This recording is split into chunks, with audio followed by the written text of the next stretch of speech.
recognizes it? What is it? The bull. It is indeed a bull. It is the bull. It is the bull that's on Wall Street, the one that's been getting its ass kicked the last couple of days. In fact, already today, things are not going well for the bull. So the bull is the sort of symbol of vibrancy and potency of the economy. And bulls are people who are optimistic about the projected future path of equity prices. I'm not going to show the bear. I will show, though, this. Does anybody recognize that? And don't say horse. It's in D.C. Well, but what building is it? It's on Constitution Avenue. It's the Federal Trade Commission. This was my first job out of graduate school. Federal Trade Commission is charged with regulating the economy. Now, many federal agencies are charged with regulating the economy, but the Federal Trade Commission in particular is in charge of antitrust and consumer protection. Now, when you look at that, you notice this guy's pretty hot.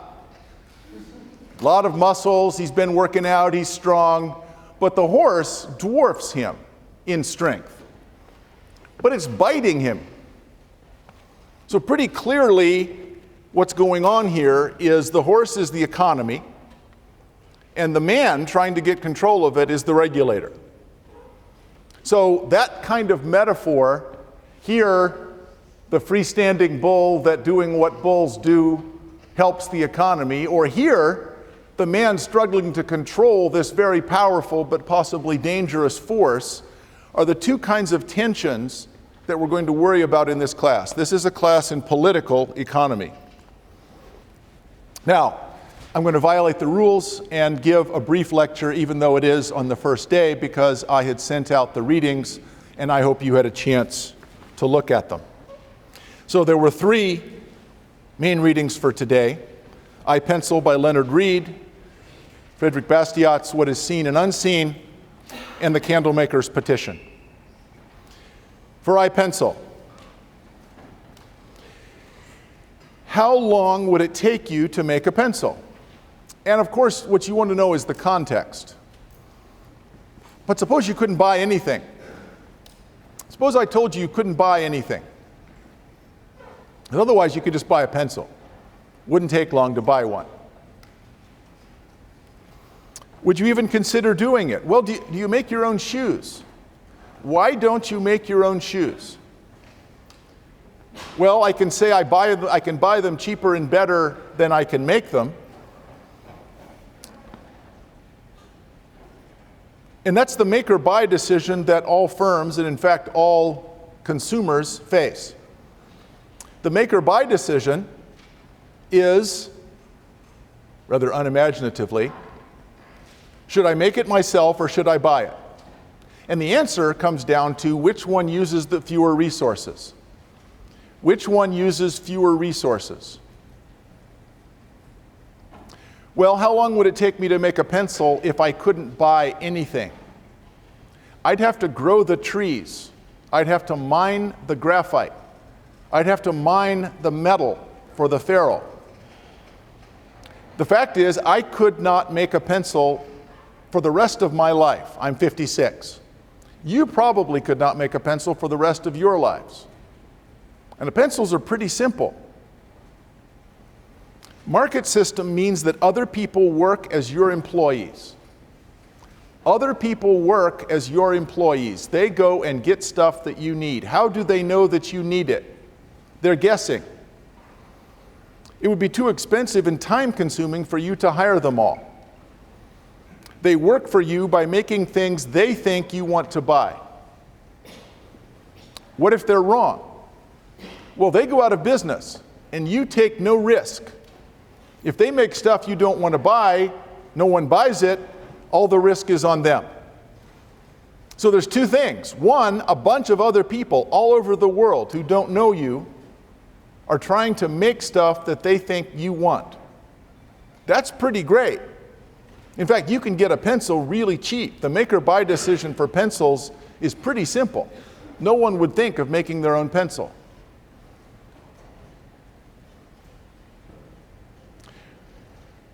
So let's turn to the broken window problem.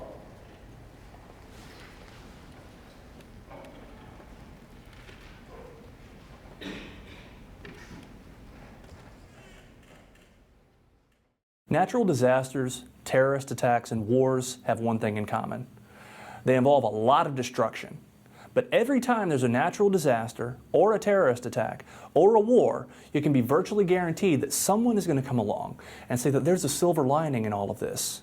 It's good for the economy because it's going to create jobs. When there's a natural disaster, or a terrorist attack, or a war, we have to spend money replacing all the stuff that gets destroyed. This is an application of what we call the broken window fallacy. Frederick Bastiat corrected this fallacy in his early 19th century essay, That Which Is Seen and That Which Is Not Seen. The key point is that destruction does not create prosperity. Destruction destroys prosperity. Imagine someone who owns a shop. The shop has a glass window. Now a kid comes along and throws a rock through the window, so the window's broken, shattered glass everywhere. The shopkeeper's upset. Why? Because his window's been broken. He has to go and pay the glass maker in order to get the window replaced. Now some people might come along and say, well no, look, you should all be smiling because this is going to create jobs. You spend money on new glass. The glass maker earns this money. He can then spend it at restaurants, and he can spend it on new clothes, and he can spend it on things that he likes. That's going to create jobs for other people. This money's going to circulate, and we're all going to be richer as a result of the fact that this kid has thrown a rock through a window, and now we've had to replace a window. Let's think for a moment about what the policy prescription would be if it were in fact true that this is a good idea. What we should do, instead of trying to prevent people from breaking things, instead of trying to prevent people from destroying property, we should in fact be enlisting armies of kids with rocks to go around breaking windows, to destroy things. Because after all, if this would require new spending that would make us richer, that would make us better off, that would be the path to prosperity. Destroying things, breaking things, and then spending money to replace them. What we're doing when we indulge this kind of thinking is we're focusing our attention on what is seen, but we're not taking account of what is not seen. What we don't see is what the shopkeeper would have used that money for if he hadn't had to replace his window. He might have used it to buy a suit. This would have created an opportunity for a tailor. The tailor then could have spent the money on something else. He could have used it to buy groceries. This would have created opportunities for grocers. Maybe he would have saved it. Then the money could be lent to someone who wants to start a new business. He could have done something else that would have created job opportunities for other people. The world would have still had the window, and it would have had the benefit of all of this additional activity that would have gone on had the window not been broken in the first place.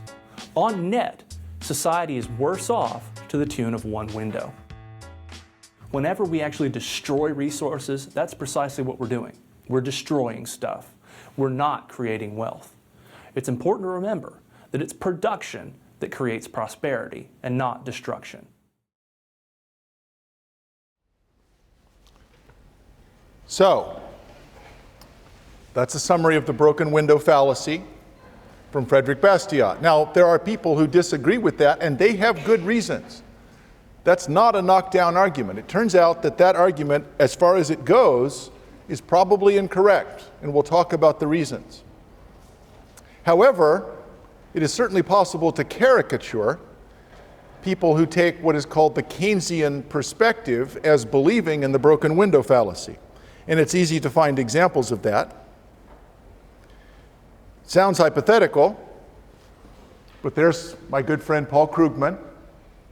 And notice that this is a hurricane. And we have some wonderful stimulus heading through the southeast. Now, most of you are probably not from the south. I hope you don't have the opportunity to experience a hurricane firsthand. Hurricanes are really destructive. But often after a hurricane, as Professor Carden says, somebody will say, and you saw this after Hurricane Sandy, thank goodness, it's going to be such a stimulus to be able to rebuild all this stuff. And this is something Paul Krugman did actually say. If we discovered that space aliens were planning to attack and we needed a massive buildup to counter the space alien threat, and inflation and budget deficits took secondary place to that, this slump would be over in 18 months. So, what would the most Keynesian man in the world say? I don't always root for aliens to steal Munger's Dos Equis, but when I do, it is because that would create economic growth. As I said, it's a caricature, but there's something to this argument that's pretty fundamental, and we're going to come back to it again and again. I wanted you to read first the claims about the broken window fallacy to get you to think maybe there's a problem with this before we give the answers, but let me say there are, I think, some pretty persuasive answers. So, there's Bastiat. Someone's thrown a rock through the window, and the claim is that throwing rocks through windows is the basic Keynesian prescription. That is, what we need to do is destroy things so that we can spend more money. And last, the Candlemaker's Petition. Had any of you seen the Candlemaker's Petition before? It's something that's sometimes used in high schools. Well, Bastiat is attempting a satirical letter written from candlemakers talking about unfair competition. And this unfair competition is subsidized. There is foreign products being brought into France, and it's harming the candlemakers. And these foreign producers have such an enormous advantage, there's no way the French candlemakers can compete for at least half of the day. What is the foreign producer? Well, as you know, it's the sun. There's no way that a candlemaker can compete with the sun. So, what the candlemakers ask is that we board up all the windows and put giant roofs over the cities, because that will improve employment prospects for the candlemakers. Now, you may remember Mr. Burns from The Simpsons once actually tried this. So the analogy is, here's Mr. Burns, and he's got this controller, he's putting it up, and it ends up blocking out all the sun from Springfield. Obviously, that's absurd. Should the United States put tariffs on products from China? Suppose it's literally true that the US has no way of producing products as cheaply as can be made in China. Isn't that unfair to US producers? Maybe it's not so absurd after all. Of course, the question is, how far would you go with this? Because you probably could say that light bulbs are unfair to candle makers. And so here you see the light bulb being led to the scaffold as all the candles look on. So the difficulty that this raises, and Bastiat is very careful to raise it, is, are economies designed, and do we need them to produce jobs, or are economies designed and do we need them to produce stuff for consumers? What should the economy serve, producers or consumers? The answer most people would give is consumers. But in fact, an awful lot of regulation serves producers. Why would that be? And the answer is political. The benefits to producers are large and concentrated. The costs to consumers are also very large, but they're not concentrated.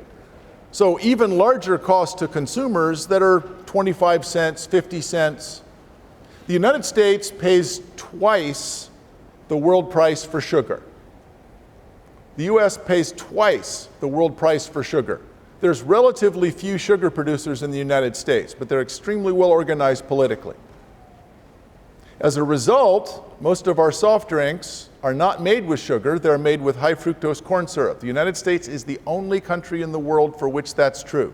High fructose corn syrup is really bad for you, even compared to sugar. But all of this is because we're protecting sugar producers to the great harm of American consumers. Why? There's no economic justification. It's political. That's why I believe that it's difficult and probably useless to have a class just in economics or just in politics. The two are inextricably related. And you must think so too, or you wouldn't be here.